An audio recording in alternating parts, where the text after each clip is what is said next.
cielo llora empapando mis... Hola a todos, sean bienvenidos a Momentos. Hoy recibo al escritor José Ovejero, quien es autor de novelas, ensayos, poesía, teatro y libros de viaje. Pero esta vez viene a contarme sobre un mundo extraño que constituye su vuelta a la publicación de relatos luego de 10 años de no hacerlo. Gracias por estar aquí, José. José, según entiendo, abandonaste la escritura de cuentos porque considerabas que ya no tenías nada más que aportar al género. Sin embargo, hoy vuelves con un nuevo libro, lo que obviamente significa que le hallaste un nuevo ángulo a tu modo de contar historias o simplemente viste con otros ojos el mundo. ¿Cuál es la verdad? He pasado, sí, unos 10 años sin escribir un libro de cuentos porque tenía la impresión de que si escribía otro iba a ser tan bueno o tan malo como los anteriores, eso yo no puedo juzgarlo, pero que se iba a mover más o menos en los mismos parámetros, y a mí me apetecía crecer como cuentista. Sí. Tengo la impresión de que en los últimos años he crecido como novelista, es decir, he llegado a lugares a los que no había llegado antes, he hecho cosas que no había hecho antes, y con el cuento no acababa de ver cómo. Entonces, cuando empecé a ver por dónde podrían ir las cosas, qué es lo que iba a hacer con un libro de cuentos, entonces ya me senté a escribir un libro de cuentos que es Mundo Extraño. ¿Y de qué fuentes bebiste? ¿Dónde hallaste la inspiración? Pues en realidad de la novela. Normalmente se dice que el cuento es un laboratorio de experimentación. Sí. Bueno, pues yo, como decía, donde sí había tenido la impresión de crecer era en la novela. Había escrito de manera muy distinta de la que había escrito anteriormente, con novelas menos realistas, más disparatadas también, alguna, menos intimistas. Y de pronto me di cuenta de que yo tenía dos ramas en mi literatura, una más psicológica, intimista, realista, y otra más disparatada, y que yo había pensado que eran dos mundos aparte, y que seguiría creciendo por ahí y ya está. Y entonces me di cuenta de que en un libro de cuentos podría mezclar las dos y poner las dos a dialogar, porque aunque formalmente sean distintas, en el fondo lo que estoy haciendo es mirar la realidad y narrar la realidad, de una forma o de otra, pero buscando esa parte un poco oculta o un poco en la sombra, y que lo estaba haciendo con las dos, y entonces me dije, pues vas a hacer eso en un libro de cuentos. Mundo Extraño recoge relatos inéditos o que fueron publicados solo en inglés y otros que aparecieron antes en medios diversos. ¿Qué te anima a juntarlos luego de casi cuando todos estos tenían una existencia independiente, ¿no? Es que no es del todo así. Hay una parte, pero que es la minoría, de cuentos que sí había publicado antes, y una mayoría de cuentos que he escrito de un tirón, lo mismo que se escribe una novela, es decir, voy a escribir un libro de cuentos, y esos cuentos que sí he recuperado es porque ya eran el inicio de esa nueva idea mía de escribir de otra forma, de explorar un poco el género del cuento y llevarlo un poco más lejos de lo que había hecho hasta entonces. Entonces, cuando llevaba 3 o 4 que me iban indicando el camino, entonces es cuando dije, 3 o 4 que eran de encargos, desperdigados, pero entonces que ya veía que iban marcando un sendero, y entonces es cuando me senté y me dije, voy a escribir este libro. Entonces lo que hago es rescatar solo unos poquitos de cuentos que yo había escrito durante los últimos años, y la mayoría de los cuentos que había escrito de encargo no aparecen en el libro. Hablas de un hilo conductor que enlaza a todas las historias, del cual no quieres hablar, pues pretendes que el lector descubra, quizá no sea uno sino muchos, como el de la identidad no descubierta, José, perdida, oculta o creada al gusto de la gente por la necesidad de ser amado o aceptado, o tal vez la rebeldía ante el mundo en que vivimos, el esfuerzo por inventar uno a nuestra medida o el abandono mental o físico. ¿Por ahí va el asunto? Bueno, yo creo que en realidad es un tema más amplio, lo que pasa es que engloba todos esos asuntos que estás diciendo, ¿no? Y que tienen que ver con unos personajes que están en el mundo un poco desbordados por él, ¿no? Sí, exactamente, muchas cosas malas. La mayoría malas. Sí, muchas cosas malas. No saben qué hacer con ellas, están un poco perdidos y no saben interpretar la realidad. o más bien interpretar a los demás, porque es un libro muy de relaciones de pareja, relaciones familiares. Entonces hay una especie eso como de perplejidad ante las cosas que se transmite al lector, que yo creo que también cuando está leyendo estos cuentos está un poco perplejo, está diciendo, pero ¿cómo reaccionan así? ¿Qué está pasando? ¿no? Eso es lo que yo creo que une las distintas historias. Has dejado otros relatos fuera argumentando que no encajaban. Eso es. Quizá eran más esperanzadores que los que aprobaste para ser incluidos en Un mundo extraño. ¿Escribes de acuerdo a tus estados de ánimo o tienes las emociones perfectamente controladas a la hora de escribir, José? Bueno, yo creo que el estado de ánimo a la hora de escribir hay que forzarlo. Ya. Uno no puede escribir, por ejemplo, una novela en un estado de ánimo, porque una novela puedes pasarte, pongamos, 2 años escribiendo, no puedes mantenerlo. No, por suerte pasa distintos momentos, buenos, malos, de todos, más alegres, neutros. menos, claro. Entonces, ¿qué haces o qué hago yo cuando estoy escribiendo una novela? Bueno, pues empiezo esa novela con un estado de ánimo, con una atmósfera, con una sensación. Luego a lo mejor interrumpo 5 días. ¿Cómo recupero eso? Pues vuelvo a releer lo que he escrito para entrar otra vez en ese tono, en esa sensación. Y con los cuentos pasa un poco lo mismo. Empiezo un cuento en un estado de ánimo, un libro de cuentos, y luego el siguiente, pues releo el anterior, para conseguir esa especie de sensación que sin embargo me permite en un libro de cuentos más que una novela tener voces distintas, incluso también tonos diferentes, porque no todos tienen el mismo tono, los hay, como decía, más divertidos, disparatados, más intimistas, más melancólicos, es más bien como una idea general que está detrás. Imagino que en eso te ayuda a salir y entrar el personaje el hecho de que también eres actor, ¿no es cierto? Sí, pero bueno, lo de ser actor es una cosa muy tardía, esto lo hago desde hace 2 años, con lo cual no me ha influido, en mi trabajo literario. ¿no? Más bien lo otro, ¿no? Ha aportado el trabajo literario. Eso es. En cuanto a las ideas o la filosofía que maneja el narrador o los personajes sobre algunos temas que tocas en el desarrollo de la historia, ¿tienen que ver con tu manera de pensar o son tomados prestados? Por ejemplo, en el relato Los escritores que más me gustan, en el que el protagonista se refiere a que le gusta escribir sobre la soledad y que las cosas bellas las deja a otros.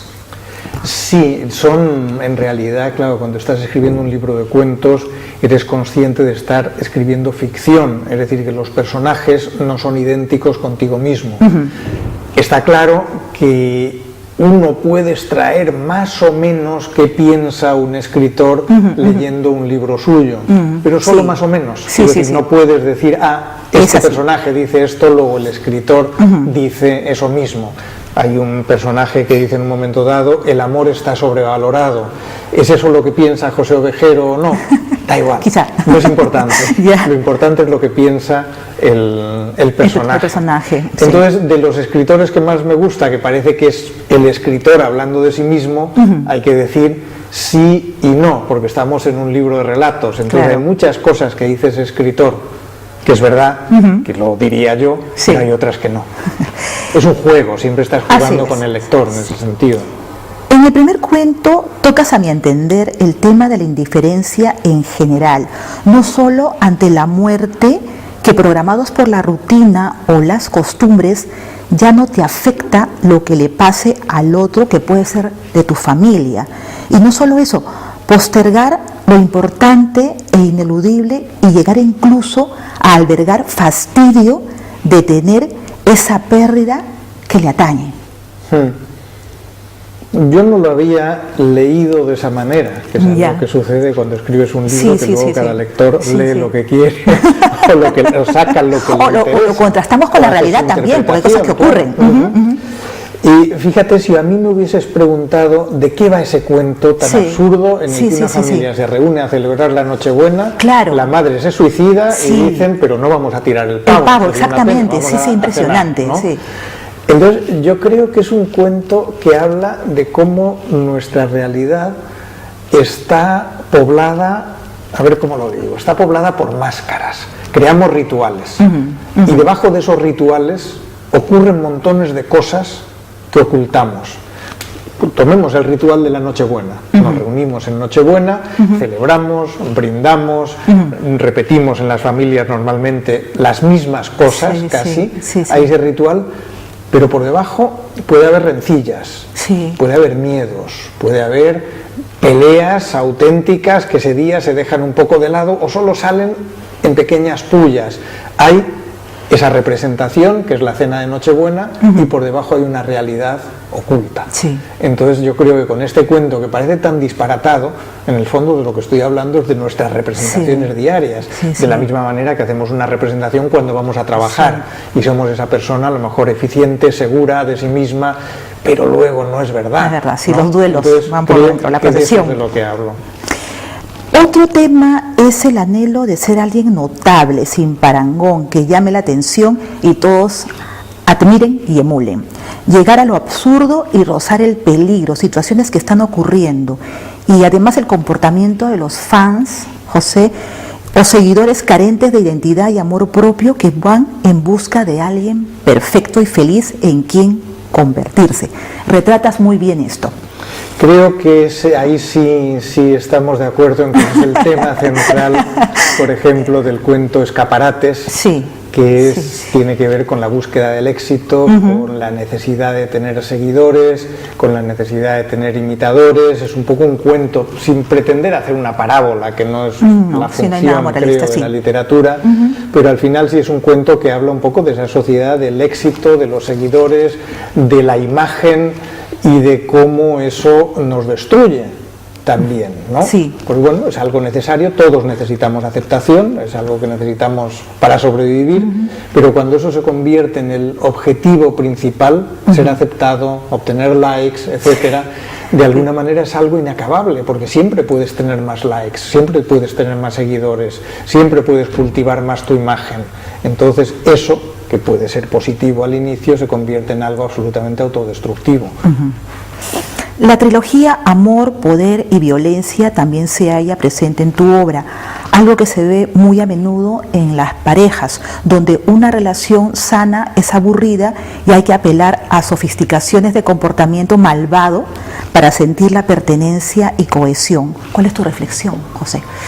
Bueno, yo creo que el amor es mucho más complejo de lo que vemos en las películas románticas y de lo que nos cantan. Está compuesto de un montón de emociones distintas, no solo distintas, sino que al mismo tiempo son contrapuestas. El amor por el otro significa también un deseo de que el otro sea de una determinada manera. Es decir, el amor es algo muy generoso, pero al mismo tiempo es egoísta, porque necesitamos algo a cambio. Que el otro sea de aquella forma que a nosotros nos recompensa, que nos permite seguir amando, etcétera. Entonces hay algo de generosidad, pero también de egoísmo. Hay algo que da la libertad al otro y al mismo tiempo que se la quita. Entonces en ese quitárselo siempre hay una forma de violencia, que puede ser mayor o menor. Entonces por eso yo creo que el amor es también una forma de negociación de cuál es el terreno común y también qué partes no podemos compartir. Esas parejas que se dicen lo compartiremos todo, nos diremos todo, pero qué horror, no, eso es un fracaso, es imposible. Es imposible, porque eso significa la limitación del otro de una manera brutal, ¿no? Significa una violencia. Entonces a mí me interesan esas relaciones de poder, de violencia, pero en el momento que dices poder y violencia uno enseguida imagina algo negativo. No, es necesario para sobrevivir. Entonces a mí me parece que todo está unido. La orfandad y el desencanto de algunos jóvenes está retratado en varias historias, que nos llevaría también a pensar en el tipo de familia existente y la crianza que se le da a los pequeños. No hay tolerancia a la frustración, tampoco poseen herramientas para enfrentar la vida en caso de fatalidad, ¿no crees? Yo creo que a menudo suele suceder que una generación tiene una visión errónea de la siguiente. Yo creo que uno nunca debe fiarse de la opinión de una generación sobre la generación de sus hijos, porque nunca es una visión satisfactoria, porque los hijos no son como nosotros, por suerte, en el fondo. Entonces es verdad que en el tránsito de una generación a otra siempre hay algo que se pierde y algo que se gana. Lo malo es que somos capaces de ver lo que perdemos, lo que se pierde, pero no lo que ganamos, ¿no? ya desde, sin exagerar, desde los papiros egipcios, aparecen frases como esta juventud y críticas, por supuesto, a los jóvenes de hoy en día, existen en la Grecia clásica y existen hoy. Yo creo que si miro todo el libro, mi mirada más generosa precisamente sobre los jóvenes, son los que me producen mayor, voy a decir, ternura, porque los veo pues como me veía yo también, perdidos, un poco desbordados por un mundo que se les avecina y que no es el que querrían. Y la generación anterior se da cuenta de que es la que ha construido ese mundo. Y se siente por un lado culpable, pero por otro lado rechaza la crítica de los más jóvenes. ¿Qué me vas a decir a mí? Tú no has tenido que pelearte, tú estás todavía por ahí mimado, no necesitas, etcétera, etcétera. Y sin embargo yo miro a esos chicos, hay varios cuentos de adolescentes, y al contrario de lo que suele suceder, no me provocan ese rechazo o ese decir los jóvenes de hoy, sino pobres, qué difícil lo tienen, ¿no? Crecer es una maldición, crecer es enfrentarte a tus limitaciones, a las limitaciones que te impone la realidad. Entonces, ya digo, mi visión de ellos es más positiva que otra cosa. Las existencias insípidas, esa gente que vive esperando a que ocurra algo espectacular que rompa su rutina. Creo que también hay alguien con esas características en nuestro entorno, José. Sí, hay un cuento en este libro que es un microrrelato, que debe tener 15 renglones como mucho, que se titula Milagro, que tiene que ver precisamente con alguien que se levanta un buen día y dice hoy va a suceder algo extraordinario. Entonces va a la oficina, suceden cosas extraordinarias y sin embargo se mira y dice, ¡puf! Y esto ha sido todo, ¿no? Entonces, a menudo eso insípido tiene que ver con nuestra percepción, que no somos capaces de ver los milagros cotidianos. Se pueden hacer muchas reflexiones sobre tus historias, pero quizá la pregunta sería, ¿qué querías contar con exactitud y si te movía una franca intención de remover el alma de tus lectores? Cuando me preguntan lo de qué es lo que quiero cuando escribo, me acuerdo de aquella anécdota, que probablemente es falsa, de un pianista que terminó un concierto y le preguntaron ¿qué quería usted expresar con esta sinfonía o con lo que fuese? Y entonces él se sentó y volvió a tocarla. Entonces, lo que quiere decir que si uno supiese exactamente lo que quiere, qué va a contar, probablemente no escribiría ficción, no escribiría una historia, escribiría exactamente eso. Pues yo quiero transmitir esta idea y esta idea, el mundo es un horror, o el mundo es maravilloso, o el mundo es injusto, pero no, yo por lo menos no me siento a escribir pensando, le voy a decir esto al lector, sino que de pronto hay una idea, una situación, unos personajes que me inquietan, que me interesan, y me pongo a escribir a ver qué sucede. Eso sí, tengo la expectativa de que lo que escribo provoque un efecto en los lectores, que genere ecos, que genere ondas en ellos, que no lean, cierren y ya está, sino que se den cuenta de que eso que estoy escribiendo, aunque sea un mundo extraño, en el fondo está mucho más cercano a los lectores de lo que uno podría imaginar a primera vista. Sí, muy cercano. Tus historias hablan de gente triste, que vive una existencia oscura y que tal vez no quiere salir de esa situación por comodidad. Para no tener que idear otras formas de supervivencia, ¿eres contador que se nutre muy bien de la realidad o alguien que ha vivido en carne propia o cercana muchos de esos dramas, José? Bueno, no, por suerte la mayoría de lo que cuento no lo he vivido, ¿no? Si no sería tremendo, no estaría aquí probablemente. No, son personajes, son situaciones inventados, todos ellos. Por supuesto puede haber tal anécdota o tal otra que tenga que ver con algo que me ha pasado a mí o con alguien cercano, pero son obras de imaginación. Lo que suelo decir, para que se entienda, es que la realidad es como el apuntador en una obra de teatro, ¿no? Que me dice esa frase que necesito para empezar a improvisar o para empezar a crear yo mismo. Entonces tengo esa relación con la realidad, todo lo que escribo está basado en la realidad, pero aplicándole ese coeficiente corrector de la imaginación. O sea, ha sido un placer conversar contigo, gracias por tu tiempo y pues nos veremos próximamente, seguro. Muy bien, gracias. Debo decirles además que José Ovejero es autor de la novela La seducción, su más reciente obra, y que desde el 2016 viene presentando el espectáculo ¿Qué pasa con los hombres?, del cual también es autor. Soy Elga Arreategui, gracias por estar conmigo, nos vemos pronto.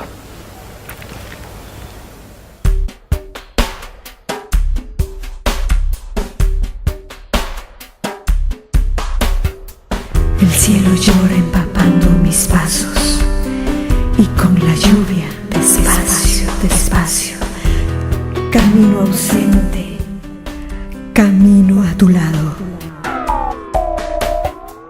En un vaivén constante y fugaz, hastiada de aguardar un probable final.